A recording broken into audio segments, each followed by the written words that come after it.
No.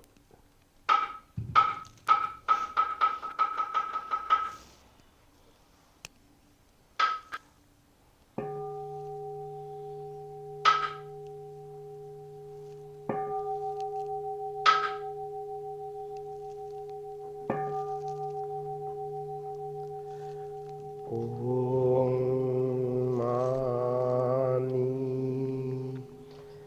Padme Hum. Om Mani Padme Hum. Om Mani Padme Hum. Good morning and welcome to the Sunday service. This morning we're going to meditate few minutes. After the meditation we have a Dhamma talk. Right now, Anandha, you can lead the loving kindness meditation. Loving kindness, okay. So usually in the loving kindness meditation, we start to do for ourselves, then for our parents, then for our neighbors, people we don't like, people we have met before, people that we will meet in the future. Today, I'm going to do loving kindness for everybody that's here and for everyone that's in the neighborhood, everyone that's close to the temple. So we can, repeat the loving kindness meditation, and you can then practice for yourself. May all of you today here and everybody in the temple be well, happy, peaceful, and prosperous. May no harm come to you. May no difficulties come to you. May no problems come to you. May you always meet with success. May you have patience, courage, understanding, and determination to meet and overcome inevitable difficulties, problems, and failures in life. May all living beings, near or far, kind and unkind, known and unknown, be well, happy, peaceful, and prosperous. May no harm come to them. May no difficulties come to them. May no problems come to them. May they always meet with success. May they have patience, courage, understanding, and determination to meet and overcome inevitable difficulties, problems, and failures in life.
Sadhu, sadhu, Sadhu, sadhu. sadhu, sadhu. Thank you, Ananda, leading the Metta meditation.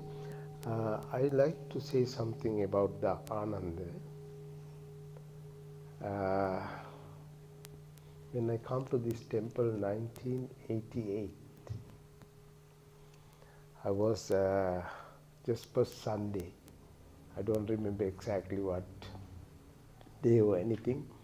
I was waiting for until people come to the sendo, and Anandha Koranado was also here. And suddenly somebody appeared in the door.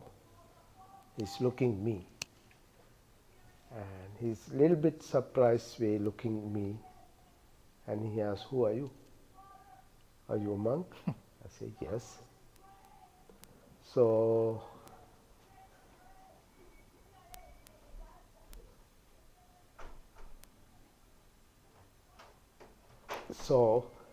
there is Ananda's father, exactly like Ananda, very big guy. So he said, "Bhante, I'm a medical doctor. If you need any help, if you are sick, please come or just give me a call. I will help you. I will take care of you." And he said, "I never see before the Buddhist monk, Theravada Buddhist monk. You are the first Buddhist monk I am seeing here. I'm so happy." Since that, we have a very good relationship with Dr. Koranado, and we went to the few times to even Mexico. He took me to the Mexico also. So even Anand is not born in that time. So, however, when Ananda was born, doctor is very proud about the Buddhism, and he want to. He's talking to me, "Bhante, learn Spanish. You can go to Mexico and you can start center there." So anyway, he's very concerned about the Buddhism, and he helped all the monks. Sometimes whoever monk coming from the different countries, we have to take to his clinic for the medical checkup. And so he visit many times Sri Lanka, and he knows a lot of monks and temple in Sri Lanka. Even one time Ananda went to Sri Lanka. Ananda sent to Sri Lanka to learn Buddhism. When Ananda was a little bit, teenage time, 13, 14 years, a little bit, not under the control, I believe. So father went to the one temple in Sri Lanka, and he was there very good. He learned the Sri Lankan language. He studied there more. The good thing is Anand is good investment in future, because Anand speaks English and Spanish, little bit Sri Lankan language also. Plus he has a good knowledge. Anand, you can improve your Buddhism, and the way you have to give a Dhamma talk. So you're going to be a very good Dhamma teacher in future. Still you are very young. So I'm very happy Anand is carrying his father mission. So Anand, you can start your Dhamma talk right now. Okay. Thank you, Bhante, for letting me come and give Dhamma talk. It's a very big joy for me to come and do this. And first, I would like to say to everybody that's here, I would like to wish a very happy, successful, prosperous, and a healthy 2025. Today, I have selected a Buddhist story, and I think it's a great example of several things. The first thing is what a great teacher the Buddha was, because he was able to change his teaching according to the person that was listening. Secondly, the Buddhist story is an example of how the Buddha would change certain words and ideas to give them a new meaning, and usually to encourage people to have more wisdom and virtue. Thirdly, it's a great sutta because it shows you how to pay respect to people that have passed away. And the advice, so the story is the Buddha, he's having a conversation with a young man, a 14-year-old boy who had just lost his father, and he's going to have to grow up, he's going to have to inherit the farm and get married very soon. So this is the kind of advice that the Buddha will give someone like that, someone that has to work and earn money, not a Buddhist monk. So I want to quickly outline the points of the advice that the Buddha would give to Sigala. So the first one, the Buddha is going to talk about 6 ways to waste yourself. He's going to talk about 4 foes in friendly disguise, and he's going to talk about 4 real friends. So I'll just get right into the story. So the sutta takes place in the ancient city of Rajaha in ancient India. And so every morning the Buddha would go out with his bowl to collect food. And this morning, as the Buddha gets into the city of Rajaha, on the outskirts, there's a young man, Sigala, 14 years old. And he's paying respect, or he's worshiping the 6 directions: the east, the south, the west, the north, the nadir, and the zenith. So he's worshiping every single direction. And the Buddha, he gets close and he asks Sigala, "What are you doing?" And Sigala says, "As my father was dying, he asked me to come out and to pay respects to each direction. So out of respect for my father, who I honor and revere, I have come out today to pay the respects." And so the Buddha says, "That's wonderful, but you're not doing it the right way." And Sigala says, "Oh, it would be nice if you were to teach me what's the correct way to do it." And so the Buddha says, "Okay, listen carefully." And so the Buddha starts off by telling them like this: there are these 4 defilements of action, there are these 4 causes of evil, and there are these 6 ways of wasting your substance.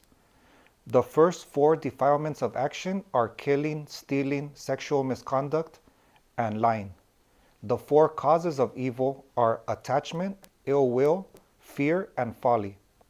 The 6 ways of wasting your substance. These are the 6 ways of losing your potential, the 6 ways of wasting your life, both physical and mental. So the 6 are like this. The first one is addiction to drugs and alcohol. The second is being up at night, haunting the streets at unfitting times. The third one is always going to parties. The fourth one is addiction to gambling. The fifth one is too lazy, habitual idleness. And the last one is keeping bad company. So for each one of these 6 things, the Buddha gave 6 reasons or 6 dangers. So for example, the first one, addiction to drugs and alcohol. The Buddha gave 6 dangers. So what's the first one? You waste your money, you increase your quarreling, you're liable to sickness, you weaken your intellect, you expose yourself, and you lose your reputation. So that's the 6 dangers associated with addiction to drugs and alcohol. The next one is haunting the streets at unfitting times. So in other words, being out at the street really late at night. So what are the 6 dangers attached to that? You're unprotected. Your property is unprotected. Your wife and children are unprotected. If there's crimes, you're suspected of them. False reports are pinned on you, and you come across all kinds of indecent or unpleasant things. Like, in my house, there's a lot of coyotes. Sometimes at night, they catch something, and that's not something that anybody wants to see. But this is Los Angeles, and there's a lot of places that you don't want to be really late at night. That's clear. The next one is always going to party. So the Buddha says that when you're always thinking about going to party, that your mind is always thinking of where is their dancing, where is their singing, where are they drumming, where are they clapping. In other words, today, as they would say, where are they rapping, or where is the happy hour? Like people, their mind is just waiting for Friday night. So the next one is addiction to gambling. And the 6 dangers associated with that are: the winner makes enemies, the loser bewails his loss, one's word is not trusted, one is despised by their colleagues, one is not in demand for marriage, and one cannot afford to maintain a wife and a family. The next one is the 6 dangers associated with being too lazy. One is always thinking, it is too hot, it is too cold, it is too early, it is too late, I am too full, I am too hungry. One thinks like this, and the work never gets done. And the last one is the dangers associated with keeping bad company. And this one, the Buddha does go into a lot of detail. So I'm going to talk about now what are the 4 foes in friendly disguise. And after, I'm going to talk about who are the 4 real friends.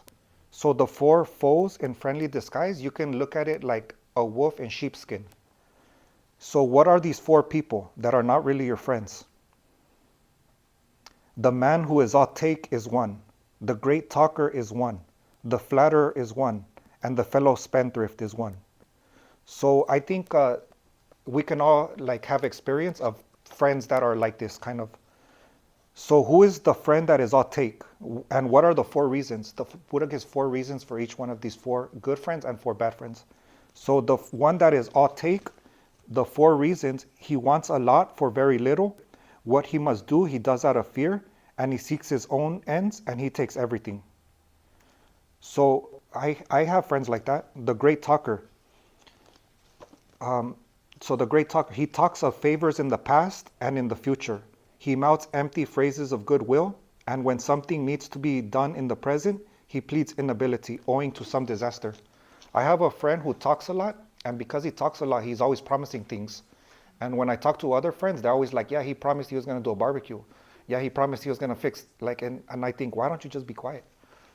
And it reminds me of this Roman Marcus Aurelius who said, I have often regretted things that I have said before, but I have never regretted keeping silent.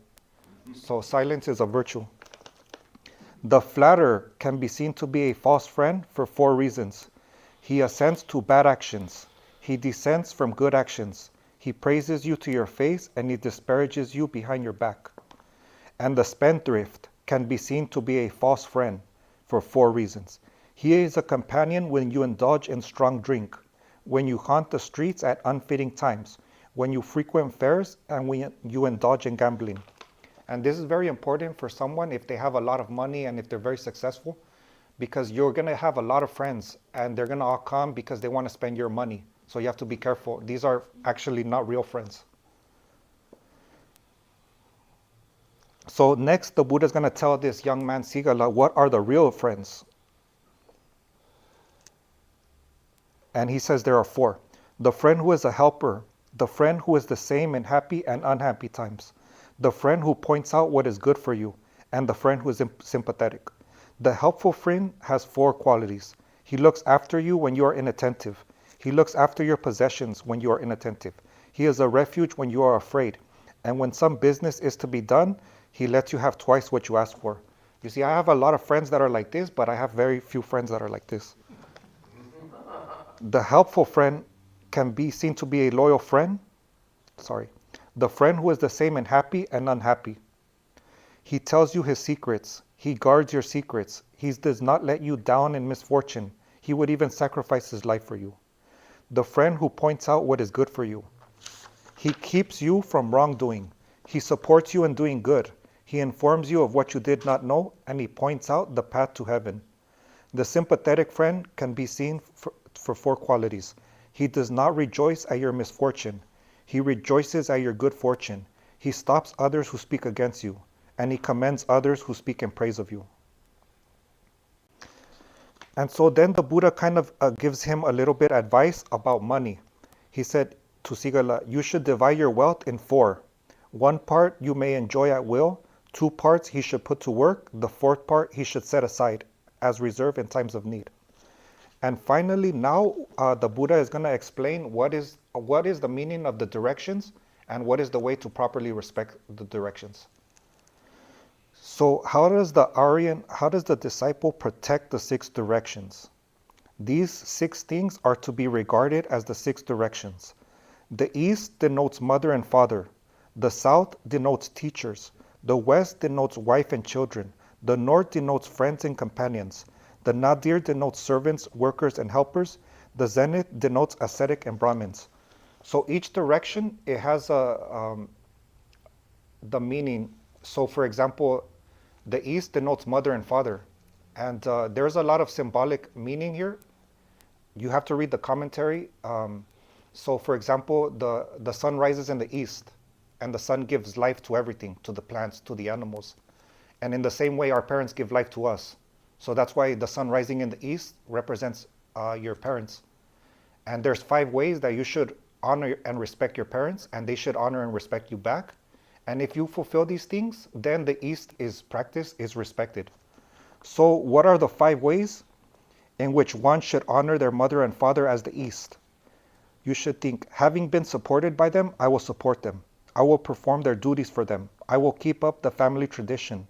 I will be worthy of my heritage. After my parents' death, I will distribute gifts on their behalf. And these are the ways that the parents should reciprocate. They will restrain him from evil, support him in doing good, teach him or her some skill, find him a suitable wife, and in due time hand over the inheritance to him. In this way, the eastern direction is covered, making it at peace and free from fear. So now he's going to talk about the south. There are 5 ways in which the students should respect their teachers as the southern direction: by rising to greet them, by waiting on them, by being attentive, by serving them, by mastering the skills they teach. And what are the 5 ways that the teacher should respect the student? They will give thorough instruction, make sure they have grasped what they should have duly grasped, give them a thorough grounding in all skills, recommend them to their friends and colleagues, and provide them with security in all directions. In this way, the southern direction is covered. There are 5 ways in which a husband should minister to his wife as the western direction: by honoring her, by not disparaging her, by not being unfaithful to her, by giving authority to her, by providing her with adornments. And there are 5 ways in which a wife should minister to her husband as the west: by properly organizing her work, by being kind to the servants, by not being unfaithful, by protecting stores, and by being skillful and diligent in all she has to do. In that way, the west is covered. There are 5 ways in which a man should minister to his friends and companions as the north: by gifts, by kind words, by looking after their welfare, by treating them like himself, and by keeping his words. And there are 5 ways in which the friends should respect you in return: by looking after your property when you are not attentive, by being a refuge when he is afraid, by not deserting him when he is in trouble, and by showing concern for his children.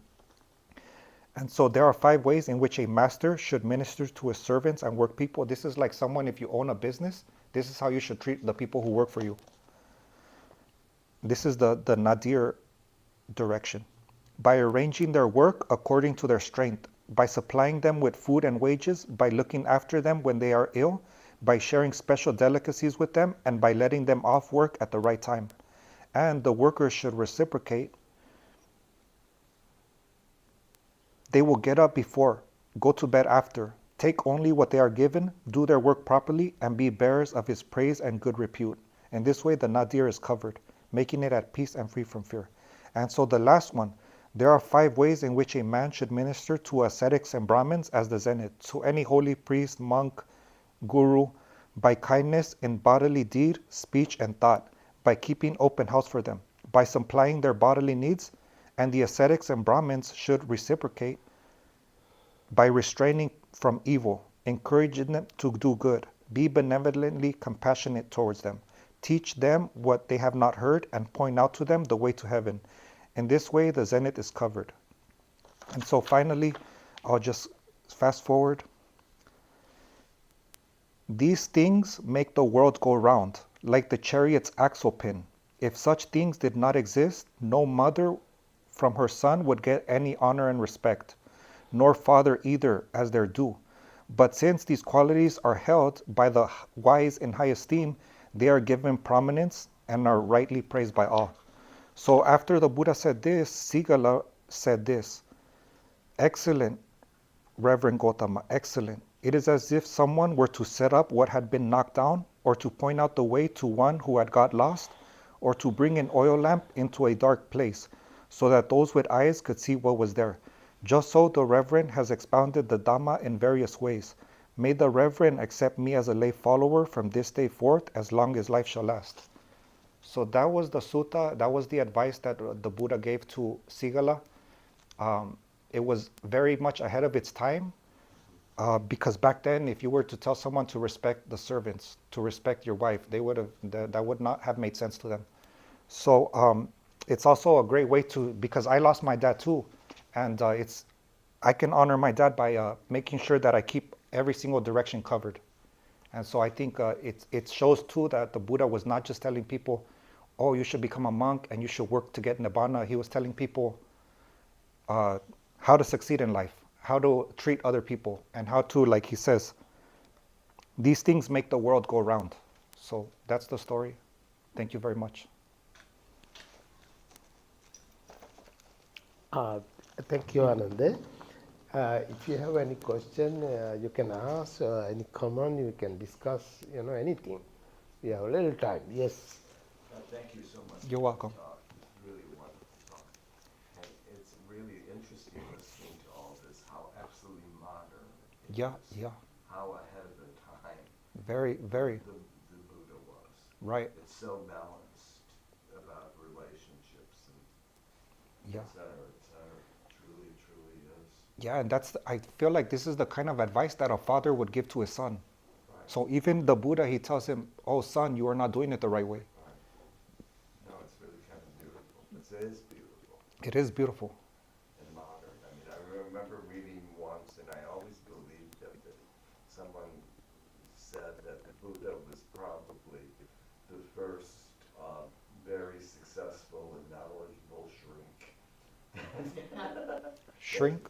A psychiatrist. Oh, yeah, Because yeah. he would meet people at their level. Yeah. You Yeah. know, when you Exactly. think of the various stories, Mhm, it was different with each individual to meet them there. Yeah. And teaching was not dogmatic. Yeah, it was like It was very lovingly. very creative. Like I look at all the times that the Buddha would teach. Yeah. I mean, like the mustard seed story is Yeah, an example yeah, of that. yeah. Too, no? There's a story one time where these Brahmins, they were arguing over how to get to Brahma. How do you reach there? And then the Buddha gives them, he changes everything and he makes it kind of like similar to this. Where I feel like every single time the Buddha, he's telling people, because sometimes he talks to demons, sometimes he talks to kings, sometimes he talks to slaves, sometimes he talks to Sariputta, who's, very wise, and, the teachings are different, but usually he's always encouraging wisdom and virtue, panya and sila. And so definitely I think no matter how much technology changes and our lives change, wisdom and virtue and those things will still be a benefit. Thank you very much. For You're welcome. I'm glad. Yes, sir. Yes, Bhante. So thank you for your Dhamma talk. And actually, that's not a question; it's a request. Can you explain briefly that you gave the Dhamma talk today in Spanish? Because I think if someone needs to learn about Spanish, that person only speaks Spanish. I think it will be helpful that person to understand who are the good friends and bad friends. You want me to give If you can, a like, brief 1 minute, 2 explanation minutes, briefly, yeah. about the story I gave Yeah. in Spanish? Spanish. Okay. I don't understand, but Okay. I think it will be helpful someone. Ok. Hoy di una plática de un muchacho que se le murió su papá y su papá le preguntó y si podía hacer respeto a las diferentes direcciones, el oeste, el sur, el norte, el este. Y el Buda lo ve un día y el Buda le pregunta y o le dice que no lo está haciendo en la manera correcta. Y el muchacho le pregunta al Buda, ¿cómo es la manera correcta? Y el Buda le explica que las direcciones significan diferentes cosas. El este significa la madre y el padre. El oeste significa la familia. El norte significa los amigos y el sur significa los maestros. Y le dice cómo puedes respetar cada dirección, tu madre, tu padre, todas estas diferentes relaciones. Thank you. You're welcome. I didn't understand the Spanish, but I understood the English. But I think it will be helpful for someone else, they speak Spanish people. Hopefully someone Spanish listening. Yeah. No. Can you repeat about, earlier you talked about the Buddha teaching 4 kind of friends? Yeah. So can You want me to repeat that? Okay. Yeah. The 4 kind of good friends, right? Or the bad friends? Okay. Or bad friends.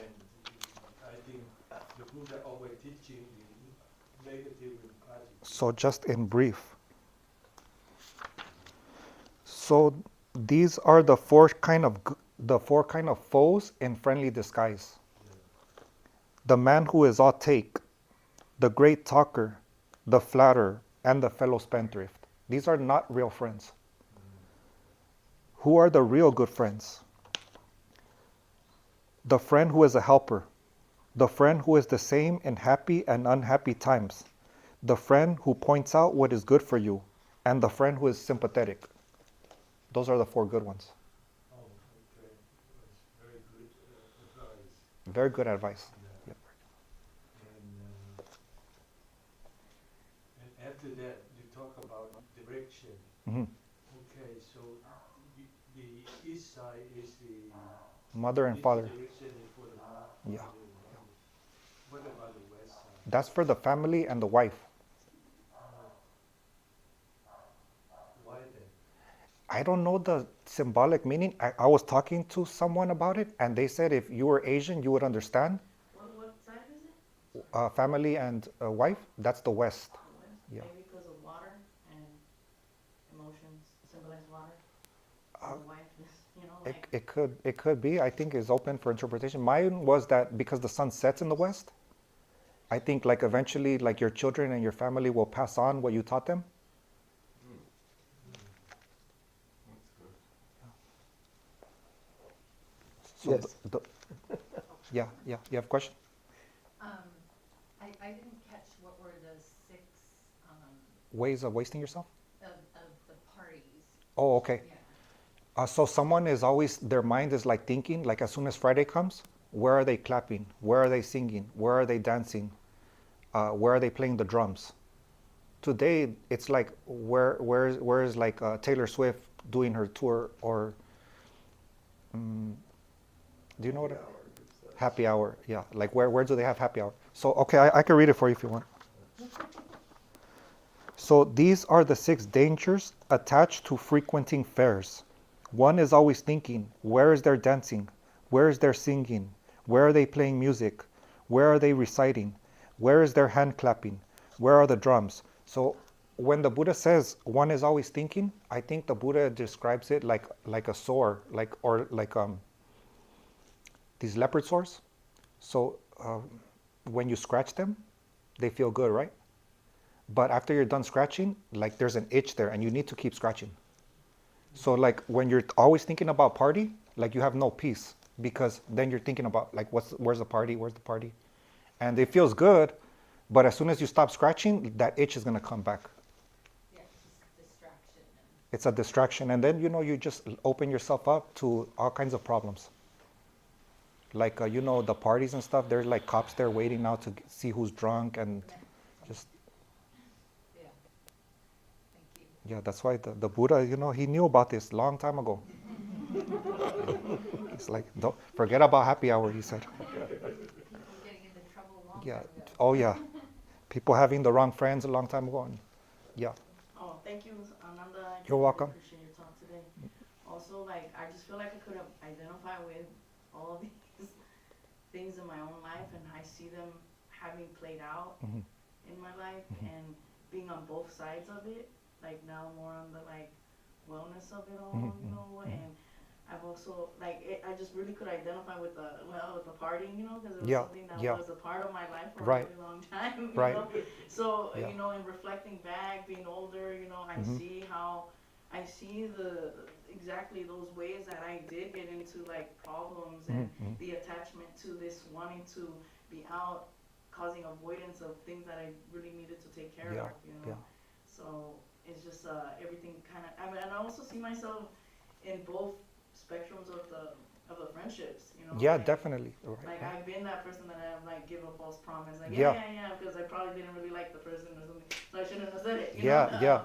But like yeah, so I just want to You're- appreciate You're right. Like I have found myself too sometimes talking too much, saying things that I don't need to say. yeah, And but like if we were lucky, if we were 14 and we were to meet the Buddha, the story is that supposedly when the dad was dying, his wish was that his son would meet the Buddha, and so he told him to go out there and worship those directions, even though it's not really about the directions; it's about the meaning that the Buddha gave to it. But it's very important sometimes to really think hard about what the Buddha says, because it could have a lot of great benefits. It could have a lot of knowledge that we might not need right now, but someday we could. yeah, especially the humility, because I think we have to have humility with other people, because we also have we have the same similar experiences, within ourselves. So you know, my saying that I've been on both ends of the spectrum, then that I need humility with myself to, like, have humility with everyone else who are going through these.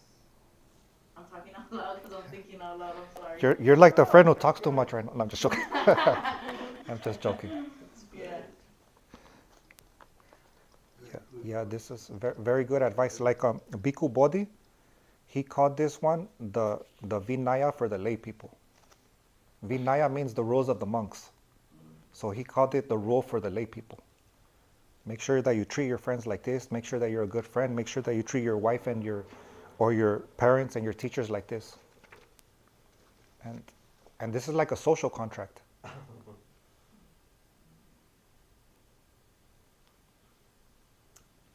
Thank you, Ananda. Thank you, Bhante. Actually, this sutra is a very, very important. We call the Gihi Vinaya for the discipline for the lay people. Buddha is talking 2,500 years ago, but he still works to our society, 21st century, because he got the all kind of people, parents, children, wife, teachers, students, clergy, Workers. Business, everything.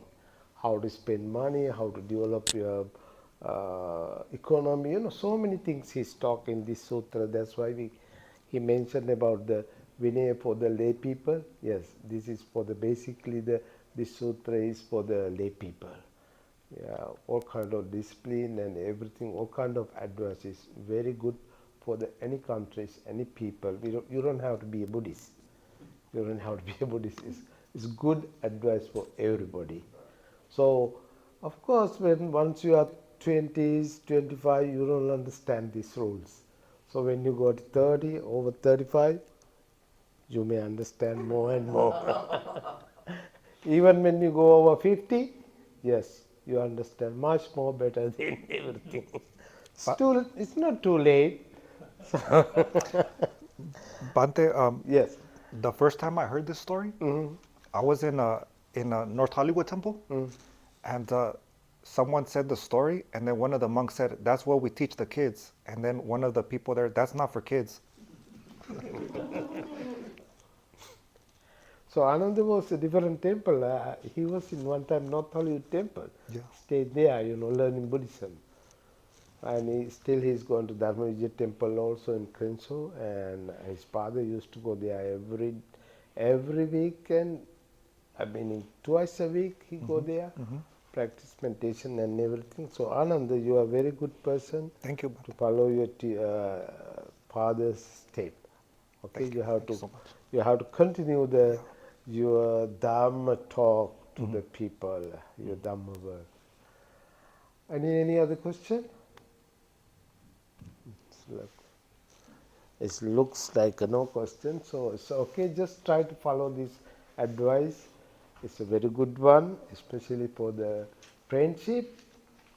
There are all kind of good and bad friends. So look the good friends, bad friends, forget about. All right, we're going to chant page 4 and page 10. Namo tassa bhagavatu arahatu samma sambuddhassa. Namo tassa Bhagavato arahato Samma sambuddhassa. Namo tassa bhagavato arahato samma sambuddhassa. Buddham saranam gacchami, Dhammam saranam gacchami, Sangham saranam gacchami. Sentient beings and brothers, I vow to save them all. Deluding passions are inexhaustible. I vow to save them all. Dhamma grades are limitless. I vow to study them all. Buddha's way is supreme. I vow to study it. May suffering ones be suffering free, and the fearless be. May the grieving share all grief, and the sick find help relief. Ninki Supanyodu Ka Unane Nyada Sunye Sunye Yadu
Thank you again. Thank you, Ananda.